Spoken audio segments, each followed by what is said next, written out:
السلام عليكم، ازيكم؟ عاملين ايه؟ يا رب تكونوا بخير وفي احسن حال يا رب. النهارده بقى هنعمل بيتزا مع بعض من غير بقى عجن ولا تخمير ولا اي حاجه خالص. الولاد عندي كانوا نفسهم في البيتزا، وانا ما كانش فيه وقت خالص ان انا اعمل.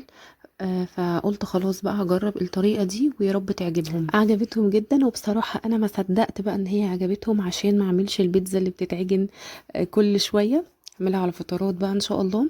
هي قريبه قوي من البيتزا الشرقي او الفطير الشرقي. طعمه قريب قوي من البيتزا الشرقي اكتر من البيتزا الايطالي. هتعجبكم، يعني اللي بيحب الفطير الشرقي هتعجبه قوي. تعالوا بقى نشوف المقادير مع بعض. معايا لفة جلاش، ومعايا صوص البيتزا. صوص البيتزا بقى انا بعمله ازاي؟ بجيب طماطم متسبكة او معلقتين كبار من الطماطم البرطمانات اللي هي الصلصة يعني، صلصة الطماطم. او لو هتعمليها في البيت حاولي بقى ان انت تصفيها كويس من البذر والقشرة والكلام ده. تبقى عندي بيوريه كده، وهحط لها معلقة من الثوم البودر، وهحط لها معلقتين من الزعتر. ولو هنعمل بيتزا ايطالي هتحط لها معلقة زيت زيتون. انا بصراحة استغنيت عنها في البيتزا الشرقي دي، ما حطيتهوش. بحس ان تيست زيت الزيتون مايل اكتر للبيتزا الايطالي، فما حطيتهوش بصراحة. الخلطة بقى اللي هتبقى معانا حاجة اساسية، وهي دي اللي هتطلع لنا الفطيرة بتاعتنا مورقة كده وحلوة. عبارة عن كوباية من السمنة، عليها كوباية من الزبادي، ومعلقة صغيرة من البيكنج باودر. هنقلب الثلاث مكونات دول مع بعض، وده الخليط اللي هندهنه ما بين كل ورقة والتانية من الجلاش عشان يطلع معانا الجلاش طري وزي الفطير الشرقي ومورق كده وجميل. تعالوا بقى نشوف الخلطة بتاعتنا. انا النهاردة بصراحة ما استخدمتش اي لحوم، قلت هعملها كده بالجبنة والفلفل الرومي والزيتون، جبنة وخضار يعني، مش هستخدم لحوم. حطيت جبنة فيتا، وهبتدي كده ان انا اهرسها. انا كنت ناويه ان انا اعمل الجبنه الفيتا بس لوحدها مع الفلفل زي ما قلت لكم، بس لقيت عندي الثلاث انواع دول، لقيت جبنه نستو، ولقيت جبنه شيدر، ولقيت جبنه رومي. فقلت خلاص هعمل بقى ميكس جبن. هاخد كده شريحه او اتنين من كل نوع جبنه، وهقطعهم حتت صغيره او فروميهم، وهقلب بقى كل الجبن كده مع بعض. هيبقى عندي ميكس جبن تحفه جدا. عايزه اقول لكم الاكله دي موفره جدا، اقتصاديه، تنفع بقى لاخر الشهر كده. الواحد مش بيبقى عارف هيعمل ايه، فدي هتنفع جدا. وعلى فكره لو اتعملت برضو بالحوم مش هتاخد كميه كبيره خالص، يعني هو هيبقى مقدار صغير. ممكن تعمليها بمعلقتين كده من اللحمه المفرومه المتعصجه، او قطعتين من السجق. هيعمل معاكي برضو الصينيه الكبيره دي بتاعه الجلاش. انا استخدمت الصينيه مقاس 30، دهنتها كده بالسمنه. وبعدين هجيب بقى لفة الجلاش، وهبتدي بقى ان انا افرد ورقة ورقة، وما بين كل ورقة هحط الخليط اللي احنا عملناه مع بعض ده. هحطهم الاربعة كده قصاد بعض. هتشوفوا دلوقتي انا اقصد ايه. هجيب اول ورقة هحطها كده في الاول، وبعدين هدهنها من الخليط اللي احنا عملناه مع بعض، وهجيب ورقة تاني احطها قصادها، وورقة تانية هحطها في الجنب، وورقة كمان قصادها.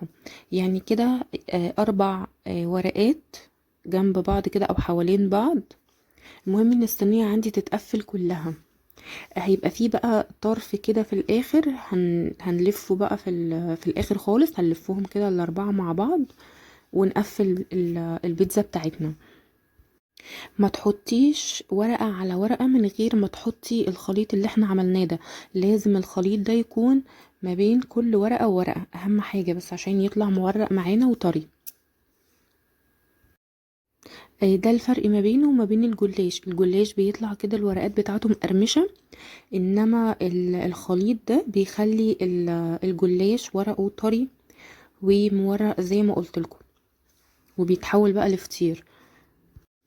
هحط كمية الجلاش كلها بنفس الطريقة اللي قلتلكوا عليها، وهخلي ورقة واحدة بس في الاخر دي اللي هساوي بيها السطح بتاع البيتزا بتاعتي، عشان يبقى شكلها متساوي كده وحلو. وقبل ما اقفل بقى الاطراف بتاعه الجلاش دي هحط الحشوه في النص. يعني انا كده خلاص خلصت كل الورق بتاع الجلاش، رصيته فوق بعضه. هجيب بقى الميكس الجبن اللي عملناه وهحطه كده في النص، وهوزعه طبعا. وبعد كده بقى هقفل عليه ورق الجلاش، برضو ناخد بالنا ما بين كل ورقه وورقه. باكد عليكم تاني، هنحط الخليط اللي احنا عملناه. هحط بقى الفلفل وعليه الزيتون. انا حطيت الحشوه في النص، ما خليتش بصراحه اي حشوه خالص من فوق. حبيت ان هي شكلها يبقى من فوق كده سيمبل. حطيت لها بس الصلصه، وحطيت الجبنه الموتزاريلا من على الوش وخلاص. انما الحشوه حطيتها من جوه. تقدري بقى تعملي اللي انت عايزاه براحتك خالص. انا حبيت اعملها كده بتدي شكل الفطير الشرقي اكتر. حبيت يبقى شكلها مختلف عن البيتزا الايطالي يعني.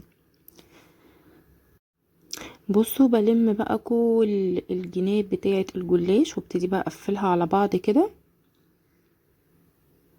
ولما اخلص بقى كل الجناب، هحط اخر ورقة خالص على الوش.